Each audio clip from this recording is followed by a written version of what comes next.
Pundit is the football trivia game.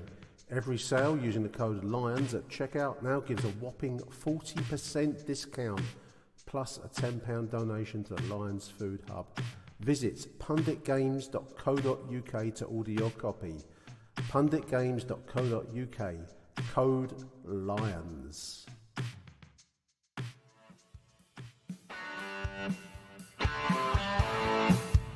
You're listening to Achtung Millwall, broadcasting from the beautiful South Birmingham. Accept no substitute. Hello dear listeners, welcome to Something for the Weekend. Nick and Neil's regular Friday preview. Here he is, the man himself, Mr. Neil Fissler. How are you, Neil? Very good, mate. Very good. Slightly surreal experience, wasn't it? A whole midweek without any football to watch. You have quite lost on Tuesday night. You had to watch Plymouth Argyle and some Champions League stuff, and no Millwall. I was quite hankering after it tomorrow afternoon. Now it's been unusual. I was reduced to watching the Europa Conference League last night, listeners. The need for football, but you're right. It's been a welcome week off, Neil, after a pretty hectic February. We've got a huge week ahead of us. So obviously, we've got the trip to Reading tomorrow afternoon. I'll be there for that one, listeners. And then we've got the midweek fixture. I think it's Swansea on Tuesday night, and then Huddersfield next Saturday, and then a blessed 2-week relief from action to give our chance for the squad to recuperate a little bit. But this is a big week ahead of us. I'm sitting in 7th at the moment, Neil, after that. In the end, disappointing result last week against Norwich. A general consensus, both from the club and I think probably around the various message boards and online social media, it was a good performance overall, but disappointing result. How did you see last week's game? I don't think we've spoken about it since last Saturday. I think this is going to be a week that's going to define our season. I agree. We need 3 very, very big performances. If we get 3 big performances, we're set up for the rest of the season. What we can't afford to do is to actually lose some ground at this stage. And I think it's tomorrow. Last week. How do I see last week? It's a strange one because it was a team that were below us in the table. But it's a team that, but let's get it straight. Let's get it right. We got hammered, didn't we?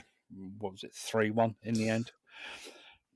3-2 it finished, didn't it? 3-2. Yes. I don't know that we got hammered. We let the game get away from us, and I think that's the thing that frustrated me and probably many that watched it, because we had a lead, and we've not been terribly good of late of retaining leads. And then we gave them a route back in with some tired errors. I think tiredness was the driving reason behind that defeat.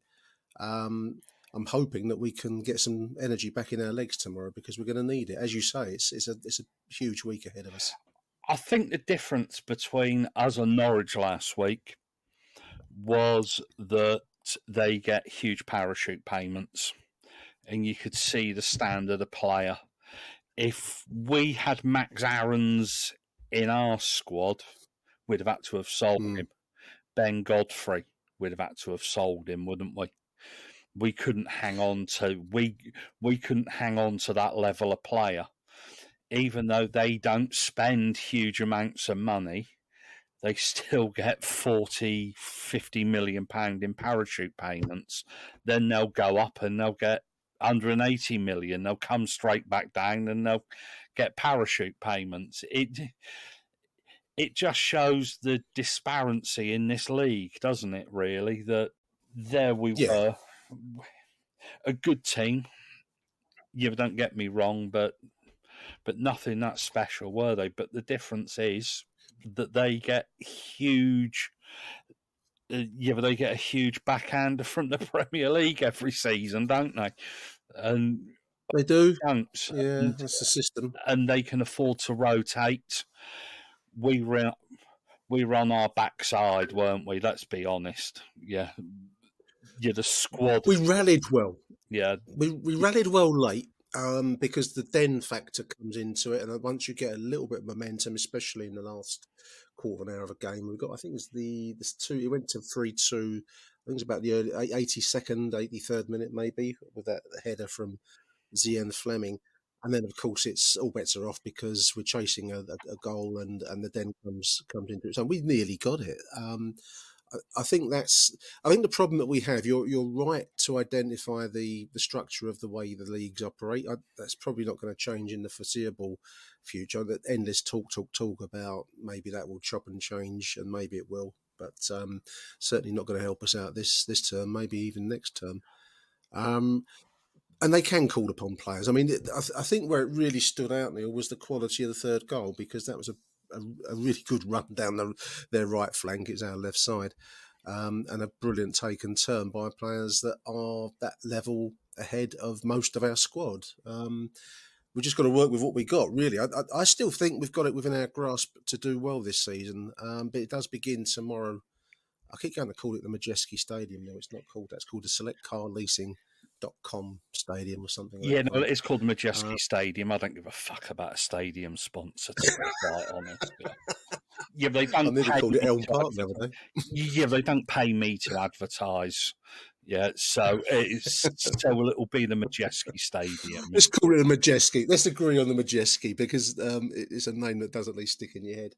But it does begin tomorrow. I mean, just reading some of looking at the South London press here. I think the squad see it as a major start to a big week. Bit of praise for Paul Ince from Gary Rowett here, saying what a tremendous job he's done. Don't know about that, because they're sitting some way down in the table, but I suppose they've got financial problems themselves, Reading, haven't they? They're in all sorts of financial in the mire. But we've got to go there and get a win. I don't think anything short of a win will really do us tomorrow. We can't afford to get Norwich get away from us with some blue water between us and them. Then the season does get very tough indeed after that if we don't get 3 points tomorrow. Yeah, but they haven't got financial problems. They've been found guilty of cheating. Let's be... Yeah, but let's not sugarcoat it. They've cheated. They've cheated for a number of years financially. I think they're, 15th with 44 points. They're supposed to lose 9 points.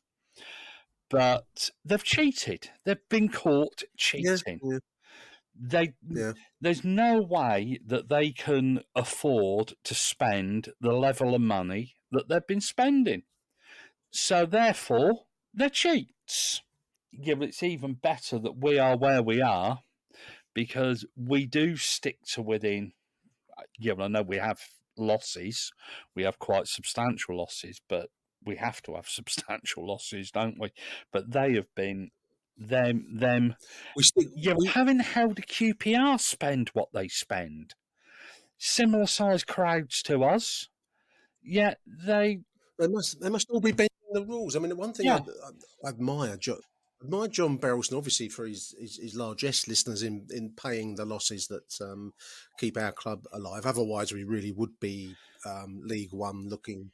Mid-table League One will be probably our level, and possibly lower than that on occasions.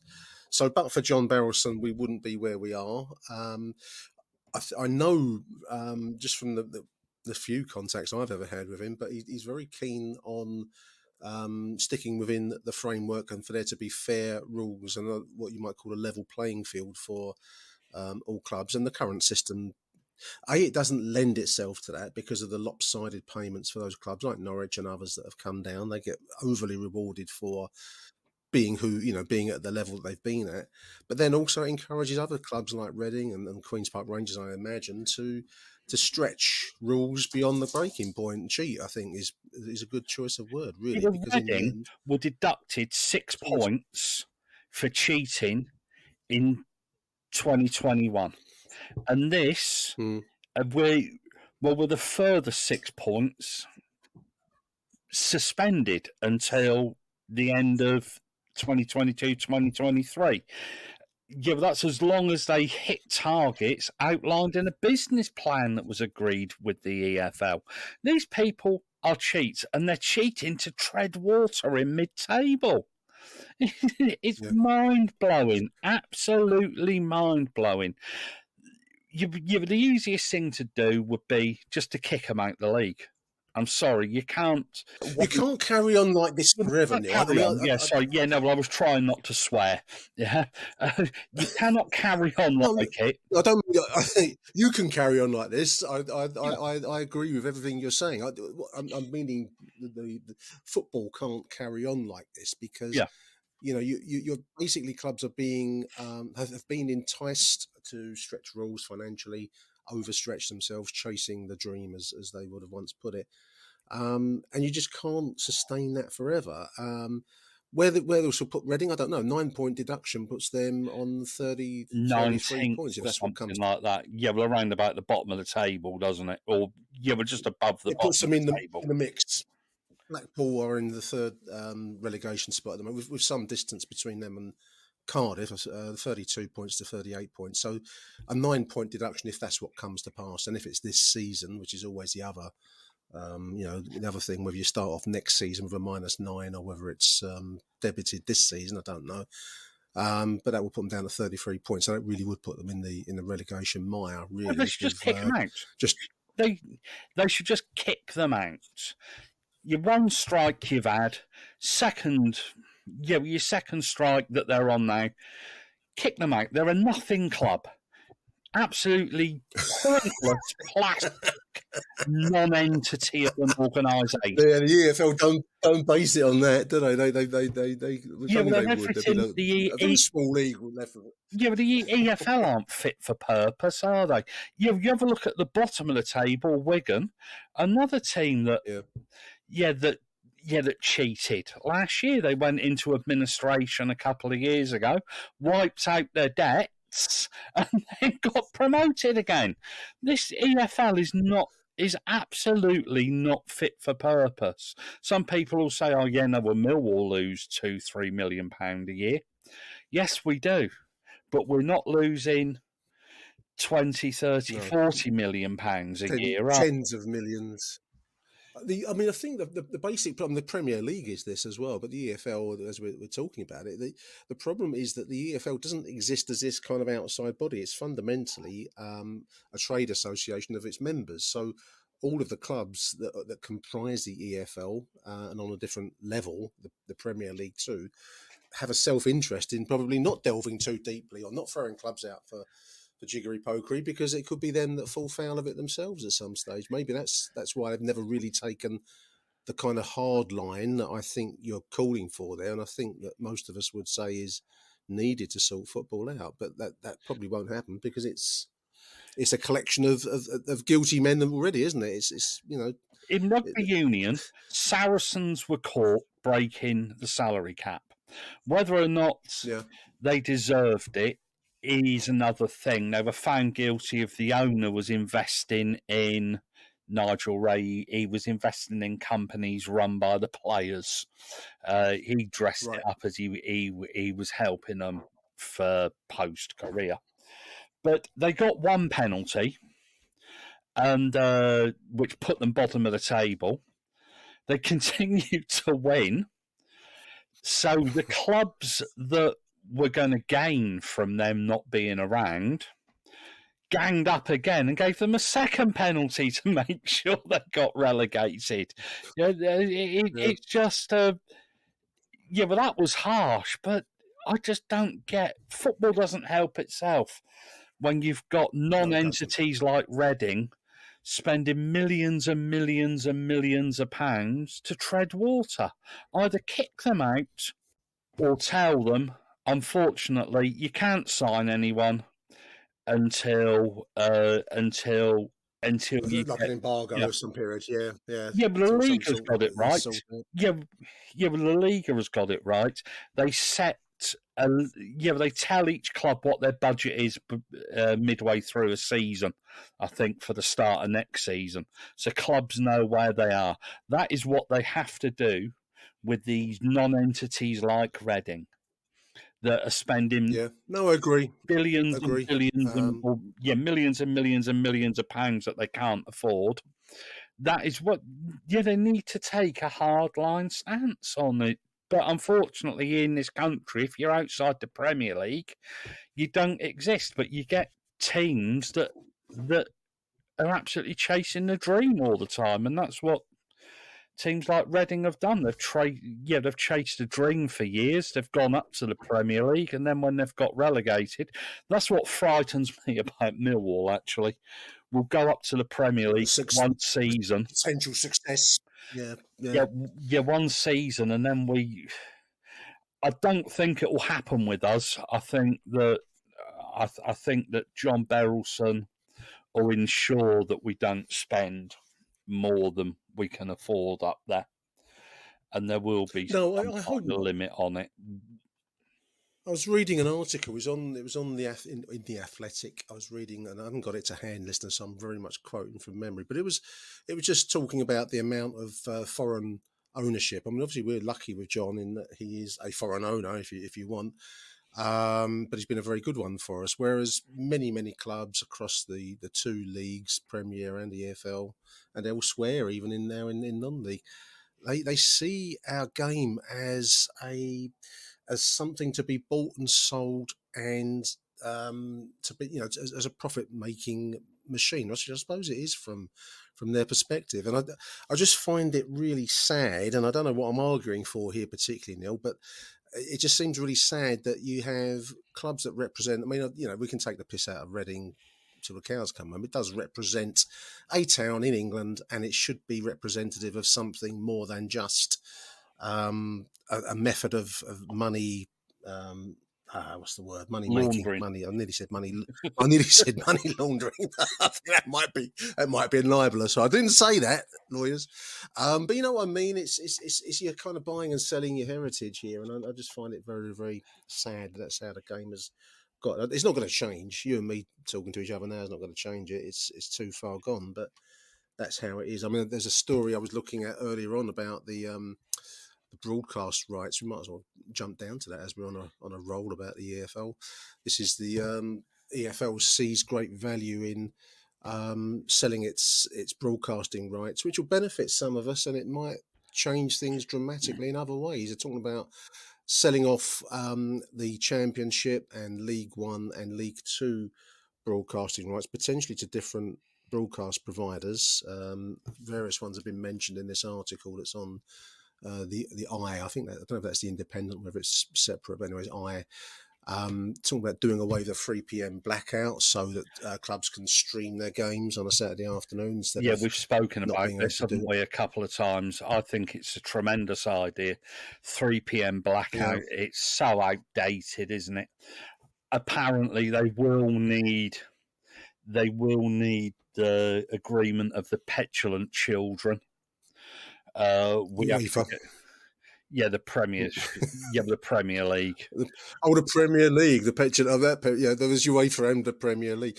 One thing that was interesting, I just read through this article before you and I started speaking. I had a long period, listeners, when my computer was updating, so I had a chance to actually read the thing that I said I was going to talk about. Which is always an advantage, I find. But interesting thing about the 3 p.m. blackout, which is you always think is a bit one of the 10 Commandments. It's been there forever, but it's actually only been there since the 1980s in any formal sense. And it came in when live football started to become a thing on television. But apparently, if it only applies when more than 50% of a league's games are being played on a Saturday afternoon. So what that could enable you to do, one of the things they're proposing is that to switch leagues 1 or 2 to midweek nights. So you'd have Thursday night is League 2 night. Now, I don't know whether that's a good thing or a bad thing. Your traditionalists will say that's shocking, that everyone should kick off at 3 o'clock on a Saturday afternoon. But it's all going to come down to whether you generate more money and more of an audience for yourself. I kind of think it might generate an audience. If League 2 sides are playing on a Thursday night, and likes of myself and others might even think I might go along to a game if trying to think of a league. If Leyton Orient are playing on Thursday night and there's nothing else to do, you might go. Awful idea, Nick. I think it is an absolute awful idea. You're going to make it even more difficult for fans to get to games. for away Travelling fans away to would be get a to thing. games. Yeah, you It cannot drives you to a honestly television expect, screen, that's for sure. yeah, you cannot expect a Barrow fan to travel down to London on a Thursday night. No, Yeah, that's it's a true. poor That's true. idea. Just play it all on a bloody Saturday, kick it off at 3 p.m. and let people pay for it if they want to pay for it. Yeah? Yeah, well, at the end of the day, streaming is available illegally. So, it's an absolute nonsense to say that this hits crowds. Okay, it might hit the odd crowd, but if you support your club and like this season, Millwall are doing well, you're going to want to go if you can go, aren't you? Let's be honest. I would do. I think you can't beat being at the game. You and me have spoken before about an example, and I don't know if it's a fair comparison, but county cricket, which is probably seen as the least crowd pulling of the various formats of cricket that you get now. But they broadcast the counties broadcast their county games live. Many of them do it. I think all of them do it live on YouTube, so you can just watch it for nothing, basically. If you want to go, which is a play.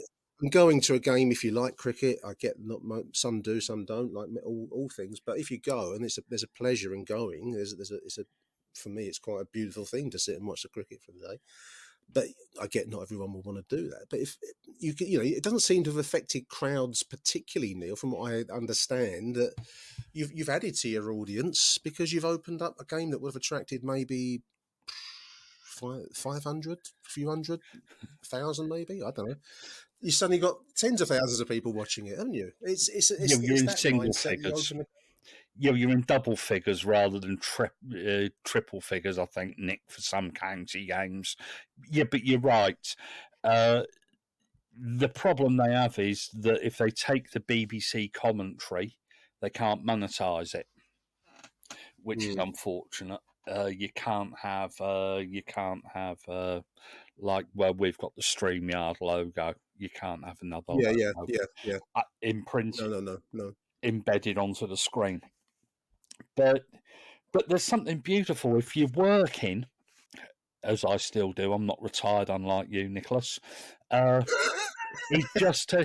Is when I'm just sat here working, is just to have my iPad just have it on. Yeah, up on the desk onto YouTube with the county cricket on. You can hear it. You occasionally glance up. Some streams are a lot better than others. Middlesex is a very, very good stream, and YouTube is just something that I think football clubs miss out on. Millwall went through a phase of putting reserve games on YouTube. Yeah, they did. Especially when they played it, and it was fantastic to watch it. It was brilliant just to sit down for an hour and a half on a Wednesday afternoon or Thursday afternoon or whatever, and just watch Millwall reserves. I love reserve football or under 23 football, and when I lived in London, I'd quite often go along Friday afternoon down at the Den. Fantastic. But football now has changed the way that we get our football, isn't there? And you pay for everything. And to charge a tenner to watch a game of football on a Saturday afternoon, okay, or even if the Zone or Apple or any of these other companies want to come in and they want to pay a shed load of money to stream every game, so be it. And you need a subscription. Fantastic. It is. Football needs to. Needs to get with it. I mean, Reading, haven't we? And the financial sports washing that's going on up there. Football needs more revenue, and this is a potential way of getting more revenue in, I suppose the other way to look upon it is that it's more or revenue that clubs like Reading can waste. That's up to the individual clubs, Yeah. isn't it? I mean, that goes through everything. I mean, the proposals, just to put people in the picture, this is an article in the I newspaper. It's there's a conference going on. The EFL has been approached by a number of broadcast partners, including Apple Television, DAZN, Viaplay, and others. Yeah, as with various models, whether that's paper watch, whether that's a kind of season ticket streaming, or you show some live on as a free to air, various possibilities. So they're weighing all of this up. The main casualty is pretty much likely to be the 3 p.m. blackout. Whether you see that as a good thing or a bad thing will, probably our conversation won't change your mind one way or the other, but it's certainly on the table. And Netflix for football is a quote. That's quite a nice way to summarise the proposals. We'll see. You see it on Amazon Prime now, don't you? Yeah, you see it on Amazon Prime. When they buy a Premier League package, you go onto Prime Video, and they might have 4 games up that you can watch all 4 if you want. Yeah, but you can't watch all 4 at the same time, obviously. But you get to take your picks. I think it's a tremendous idea, and it's coming one way or the other, whether you like it or not, listeners. I think that's the way the system goes. I like it. I mean, let me set my stall out. I think anything that opens the game up, that brings more viewers and gets the game better run, bums on seats, it's all got to be good stuff. So more power to their elbow. Yeah, the only thing they'll have to do is if they get more money, they have to find a way that this doesn't find its way into the pockets of players and transfer fees, etc. They need to improve facilities, etc. Maybe lower ticket prices slightly, because I suppose you do that with a wage cap, a responsible wage cap. Maybe that's how you do that. I guess, I don't know. Not an accountant, so I'd imagine that's how it's done.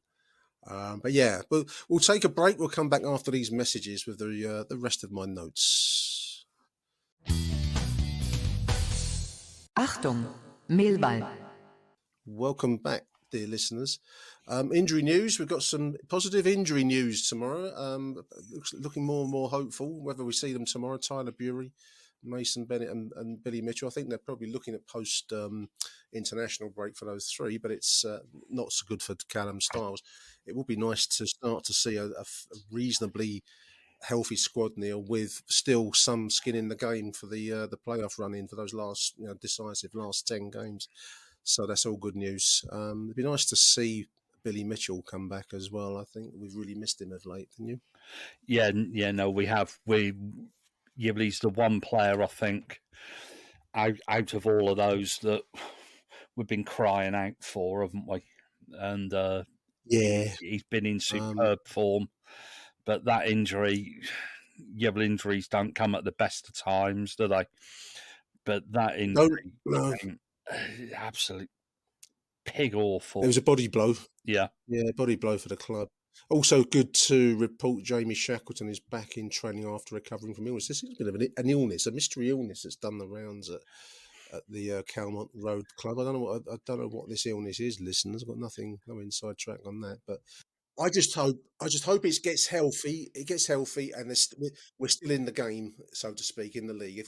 If we get a full squad with those last 8 to 9 games to go, maybe, and we've got a full squad available, then anything can be possible, especially with a good number of games at the Den. So fingers crossed. We saw a thing the other day about travelling support, but we've sold out our ticket allocation at the Select Car Stadium, as I've called it, the Majeski. And they probably could have sold that a few times over for tomorrow's game. So that's a good turnout, 2,167 apparently travelling down, including myself, listeners. So that's a good turnout tomorrow, Neil. I know it's not too far to go, Reading, but it's still 2,000 people prepared to travel to watch our club.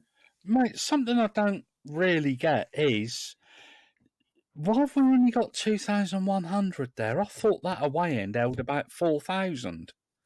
Is it really? Maybe they don't want Millwall fans in Reading. Yeah, I suppose if it goes tits up. But Nando's will be swamped, wouldn't it? But that on the retail but park. but I don't know. 2,100. It seems a little light, I've seen many. doesn't it? And Yeah, I expect because it sold out very quickly. To some conversation on social media that I thought there would be more made available, and it doesn't seem to have come to pass. So I don't know why that is. I don't know what sits behind. I can't believe Reading will have the bulk of their ground sold out tomorrow. I could be wrong, but I thought we'd have got some more for this game. But to be clearly not. honest, of all the police forces in the country, Thames Valley are probably some of the biggest arseholes that we'll ever come across following Millwall. They are absolutely, oh mate, they're an awful police force, aren't they?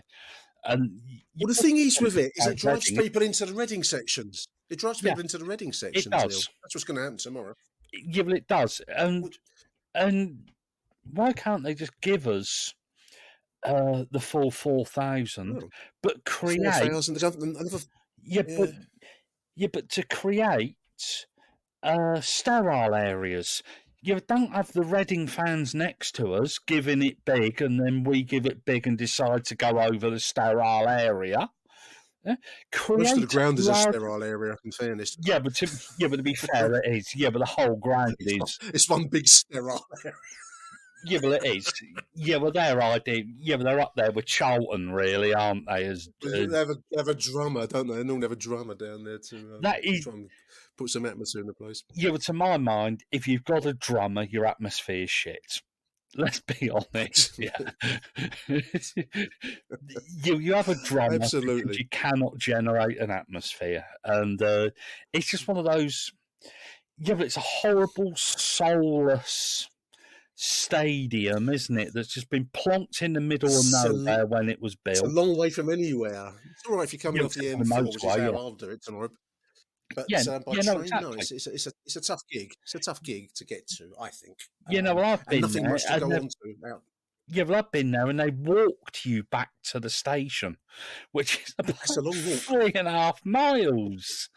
I was, oh Jesus! It was, it was in my slimmer days, but I still didn't fancy it much, to be honest.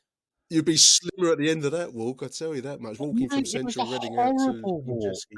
It's the epitome of the soulless modern stadium, Neil, isn't it? It is. If you said to any football supporter, a soulless modern stadium, and they'd think of Reading pretty quickly because it almost sums up that kind of era of stadium construction.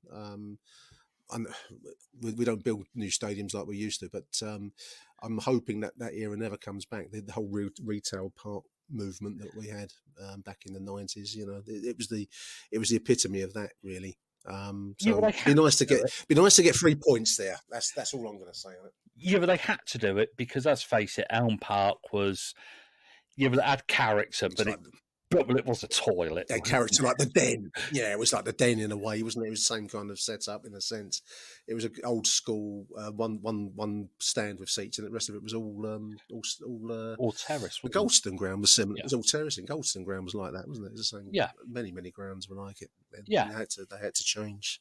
Yeah, exactly. Not through choice, it's because the law required them to. The Taylor report came in, and you couldn't. Well, they stuck it in the middle of nowhere with nothing around it, and then they were slow to build stuff around it, weren't they? I think Scunthorpe is. Yeah, but I think Scunthorpe. I don't know if you've ever been to Glanford. Yeah, I've been there. That's yeah, but that's a similar type reminds of me of a carpet warehouse. Yeah, but that's corrugated iron stadium. Yeah, but that's a similar type of setup, isn't it? Well out of town, with Frankie and Benny's and all of these non-entity standard kind of retail franchises around, fake food, that kind of thing, and it just destroys it, doesn't it? And I've not been to Reading for a little while.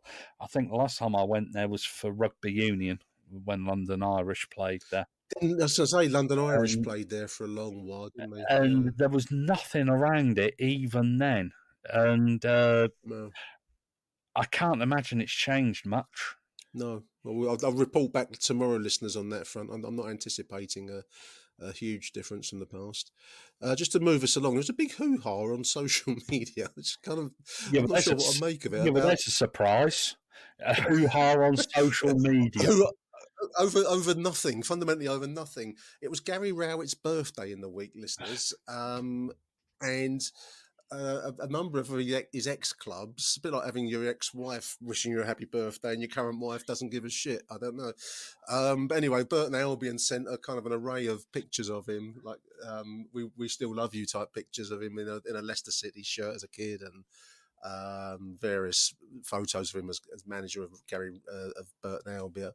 Anyway, the punchline being other clubs have wished him a happy birthday, fans were wishing him happy birthday, but nothing from Millwall FC on social media. And I kind of in a reverse way admired that, because they weren't pressured into wishing him a happy birthday. Could it actually have been that Gary Rowett went along to the press office and told them, yeah, well, it is my birthday. Don't make a big deal out of it. Yeah, well, here's my cakes. Yeah, well, I buy everybody cakes, but can you not make a big deal of it online, please? Yeah, I'm just wondering if it was that, honestly, because I can't imagine a Yaya Toure style situation down at Millwall, where Yaya Toure and his agent put in a transfer request because I think Manchester City didn't buy him. Yeah, we didn't buy him a big enough birthday cake and make enough fuss. Yeah, but his birthday. I can't imagine Gary Rowett's gone into Steve Kavanagh, pinned him up against the office wall, and said, "Right then, I'll fucking leave." Where's my tray of Tesco's Krispy Kreme donuts? I was trying to think. It got me thinking. Because there was a lot of people saying this is poor. No birthday wishes from millwallfc.com online. And I was thinking, I can't remember Peabody ever sending me any birthday wishes when I was working for them for over 12 years, listeners. Yeah, well, I can't imagine any other employer. The Express never did it, to be quite honest. To me, when I was there, the rugby paper never do it to me. So, same token, I don't know how you would have felt about it. I can honestly say I did not give a shit that they didn't send me birthday wishes. I wasn't there to get birthday wishes off of my employer. I mean, it's only the girls in the office. Used to, but I'm going to say something very sexist now. Most of the blokes didn't give a shit. It was only the girls that kept this kind of buying each other cards and cakes thing going. It became a bit of a burden. I used to find it. You have to summon up some because you're typebastard, aren't you? Look at your typebastard, and you didn't want to go down to Greg's, did you? Or what you used to do. And this is where Gary Rowett's at. I'm going to speculate. You come in with, you think, fuck it, it's my birthday. I've got to go and get some cream cakes from somewhere. So we'd stop off at wherever. In Hackney, it would be Tesco's. And you come in with an array of Krispy Kreme donuts and say, here we are, girls, come and get, I can't eat that. And you'd walk in with like 12 donuts and walk out with 10 of them. You're not going to eat them all yourself. Yeah, but could I can't eat that. I'm on a diet. Yeah, but could the club in that voice as well? I can't eat that. but could the club not have got the utility man? Our new performance chef who moonlights as Lurch. Maybe Lurch could have summoned up some cream cakes. Yeah, but then we're trying to keep these. Couldn't he really have knocked a cake together? Come on, we're trying to keep these players as elite athletes, listeners. No, they can't be knocking back Lurch's cream cake. They'd be putting weight on. They used to have the Ian Holloway's fat meter. Remember when, who was it that got done under that? But anyway, in all seriousness, there's an element of Millwall support that likes to knock the club at every opportunity. And before you knock the club here, it could have been Gary Rowett said, "Oh, please, seriously, do not make a fuss. Don't make a big deal." Yeah. I'm with him. I never like making a big fuss about my birthday. It's one of those things. It's just social media, and some clubs send stuff out willy-nilly. To be fair, Gary might have just said, look, it's my birthday. Let's not worry about it. I know it's my birthday.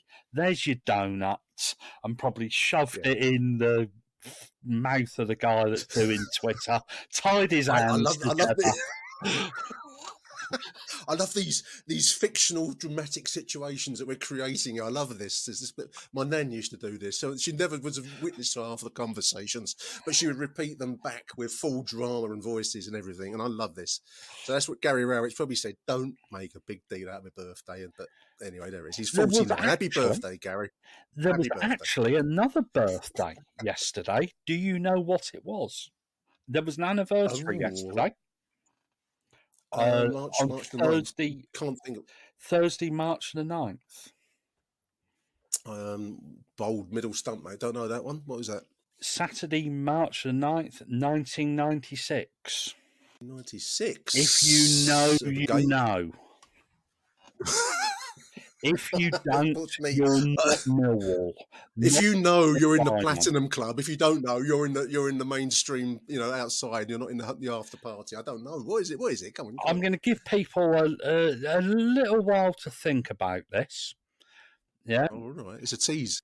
It's a tease. What we will do is we'll move on to our next item, and then we will revisit this just whilst people have had a little bit time to think of the answer. March the 9th, 1996. I'll leave that one with you. Let's move along. My very flimsily put together agenda list here, listeners. So, the Gianni Infantino came to the Den last week. What a strange event that was, and how quickly it became like an internet meme, Neil. I mean, I suppose there is a fundamental surrealness to the head of FIFA coming to watch Millwall. I'm not sure what I make of it. I mean, it's a big feather in the cap for the club in a funny kind of way, because although he's become this kind of villainous representative of all that's wrong with football, he is a very powerful, in football terms at least, individual. So to come along to Millwall is no bad thing, and to hopefully leave him with a good impression is no bad thing from the club's point of view. It remains a very strange sight, but I can't, I think it was thrust upon the club. I don't think they planned it. It almost kind of lurched out of a clear blue sky one Saturday morning last week. Very odd. Yeah, I think what happened was there was some FIFA conference or some kind of conference in town. Yeah.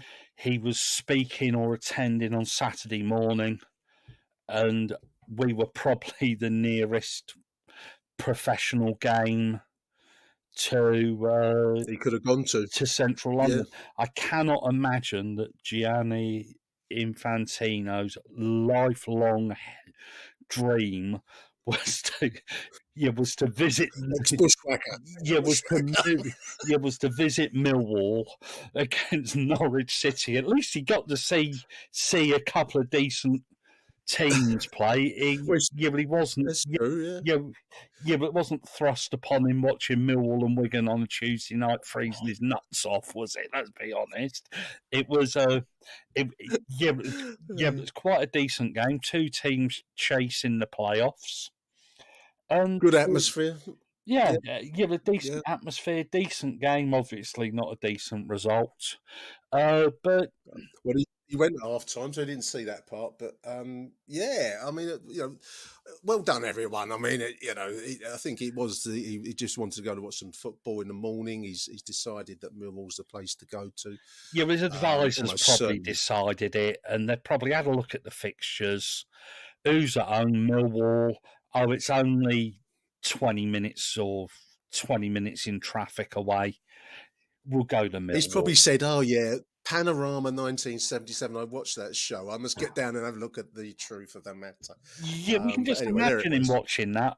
On his iPad in the back of a car on YouTube, going down to the den. I don't any northern ponces coming today. But his juices were probably flowing at the thought of with it all kicking off down the den, and he was probably thinking, "Thank God they won't be turning on me for once."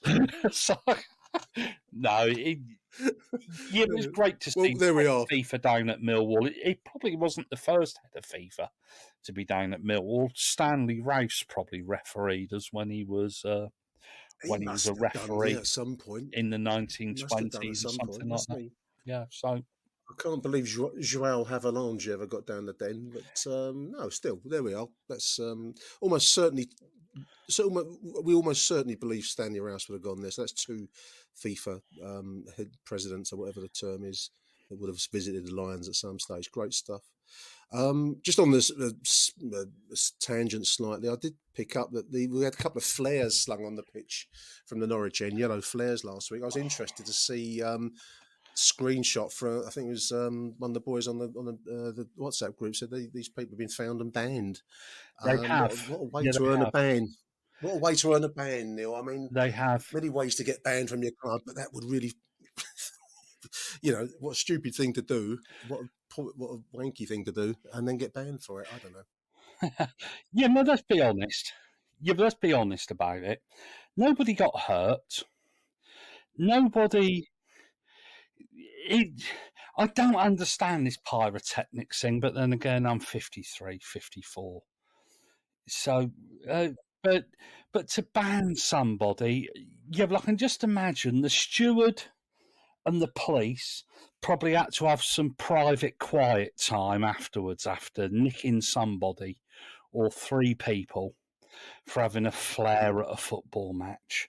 It frustrates me that of all the things wrong with football, yeah, of all the things wrong with football and football crowds, Plymouth Argyle down here have had a similar situation. Or situations, and they've been threatened.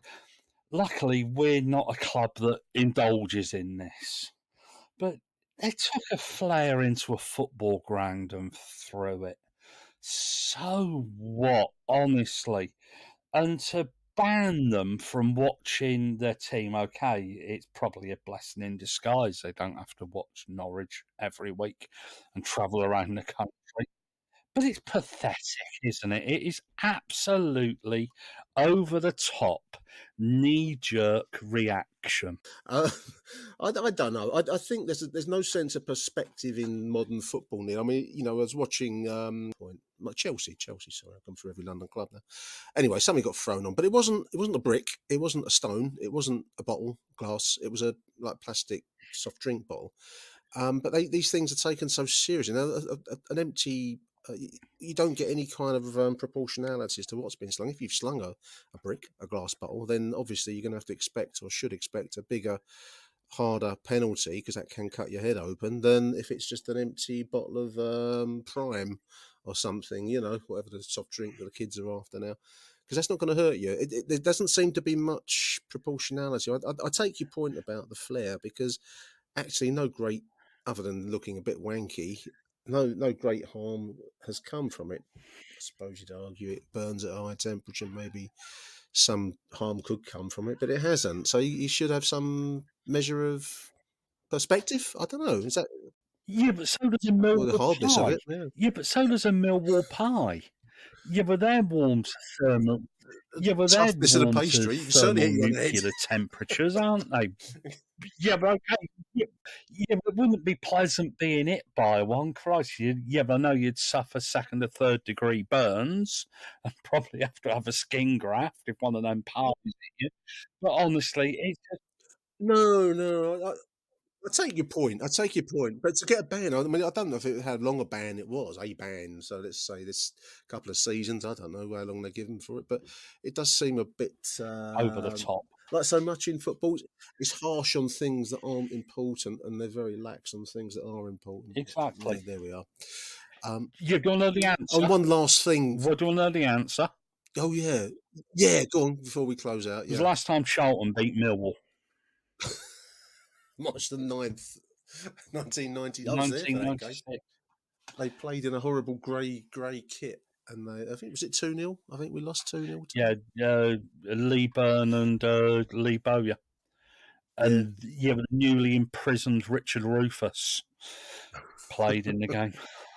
That's one of their. I think they've only ever beaten us about 10 or 11 times in the league. So that's one of their rare events. 1996. What's that? That's 20. 7 years ago. 28 years. Yeah. Wow. Incredible. One last thing, I just was struck by the club have put out an evening with Neil Harris, an event like a paid tickets are 15 quid, while he reminisces on his days as Millwall legend, and it's going to be held at a golf club out near Brands Hatch. I suppose it's all to build links with the West Kingsdown, Sevenoaks area, Neil, but I wouldn't have minded going to it if it had been at the Den, but I'm not going to drive. You've got to drive because there's no public transport worth the name to get there. So you can't have a drink. You have to drive your car out there.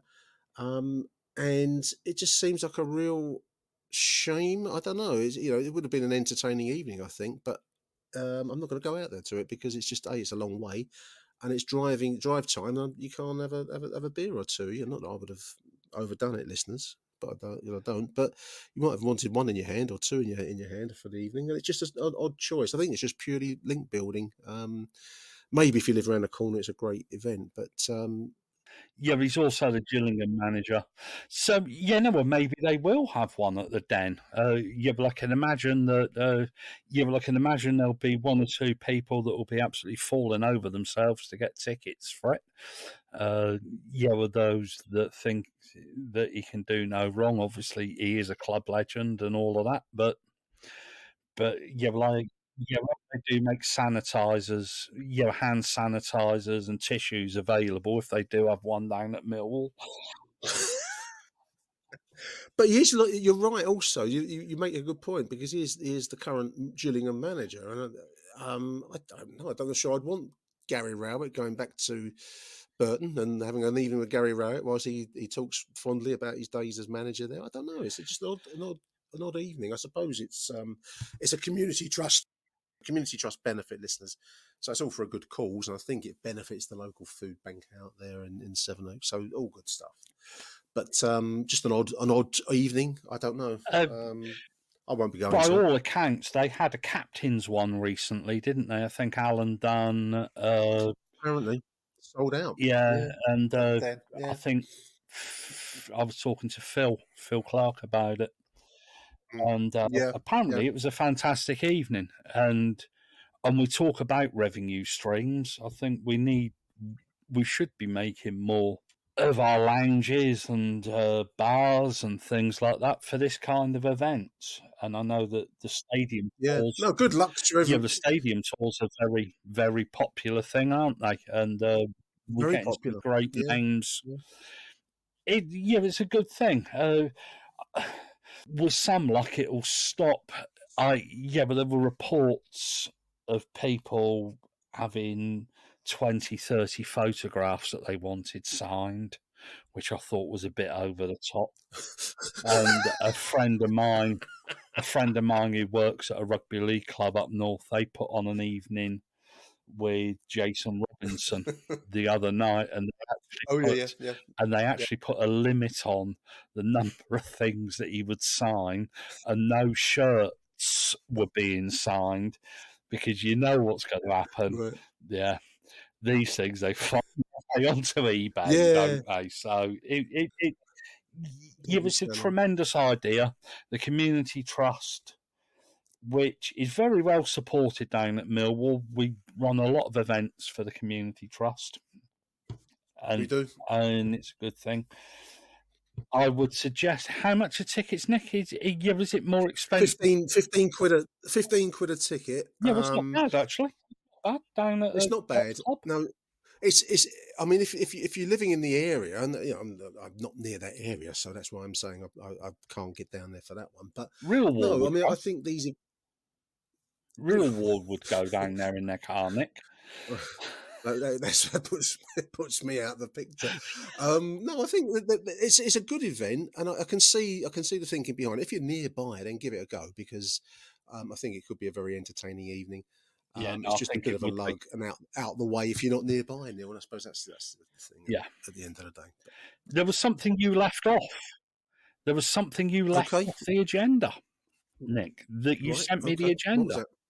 Congratulations to Thomas Bradshaw, Esquire. I have missed that out. I thought I'd come back to that, and then we've moved along, gone down some alleyways. Yeah, no, and you forgot about avenues. it. And my internet went tits up for those people that don't know. So, Congratulations, Tom Bradshaw, Championship Player of the Month. The man is on fire at the moment. Really, he's been finishing really, really well. It's fantastic to see. I watched. I'm glad you reminded me. Actually, I watched the brief interview they put at Mill TV put on social media. He comes across as a really nice bloke. And it's, he's had a difficult time of things since he signed for us over the years.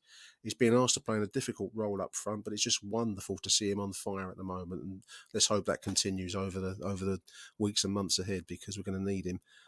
It's a Championship Player of the Month. Well done, Tom Bradshaw. yeah, no, fantastic. I think that before the start of the season, I don't think he'd have been in the running for Player of the Season if you asked people to pick names, but it would be very difficult to look beyond him at the moment. I think he'd probably be my Player of the Year. I know that people go, "Oh, Zion Fleming," and well, Zion's second to him at the moment in the scoring stakes. I mean, maybe the assists. I don't know where he stands on that, but he's joined. But to my mind, Tom Bradshaw. Yeah, but to my mind, Tom Bradshaw's Player of the Year so far. And I think he's a very strong candidate. Yeah, I agree. Yeah. And the most pleasing thing is he's playing with a smile on his face. Yeah. And I saw a photo on Twitter of the interview, and he had a smile on his face. Yeah. And that's probably reflected in how we're doing this season, that people are probably enjoying going in, playing games, and just enjoying being in and around Millwall at the moment. There was a couple of years ago, a thing that struck me was a couple of those that know me know I like to follow a bit of the American baseball scene, but the thing was going around the rule in the San Francisco Giants clubhouse, as they call it, that no dickheads are allowed in the squad. I think that's been a rule in a number of sports teams. I think the All Blacks have a no dickheads rule or something like it. And I think at the moment we're really the Aussie rules football. Yeah, no dickheads, no pricks, basically, and we don't seem to have any pricks in our squad at the moment. Now, I think Tom is a good example of that. He looks like the kind of bloke you could have a beer with, or cream cake for Gary Rowett's birthday, perhaps. But no, we're lucky. I think this is a good squad, and let's hope they can find some success this year. But really big well done to Tom Bradshaw, joint fourth in the divisional scoring charts at the moment. Which is fantastic achievement. So there we are. I think you've probably got a newspaper column to write, Mr. Fissler, and I think I've probably exhausted my agenda. And our internet has finally, it's been up and down, listeners. So we've got a show out at least. So let's hope that you've enjoyed this edition of Something for the Weekend. We'll be back. I'm going to Reading, so I'll be back on Sunday with a post-match show. And Neil and I will be returning Monday. We're going to do a history show on Monday, Neil, aren't we? We are indeed. I'm not going to give any. I'm not going to give anything away because I haven't written it yet. I've kind of half researched it, but I want to look into. I want to look into one or two of the personalities involved, and it's a good one. It is a good one. It will just show that we are the unofficial, official kings of Millwall history when it comes to podcasting, Nick. Arrivederci Millwall. Thanks for listening. Bye for now. Achtung, Millwall.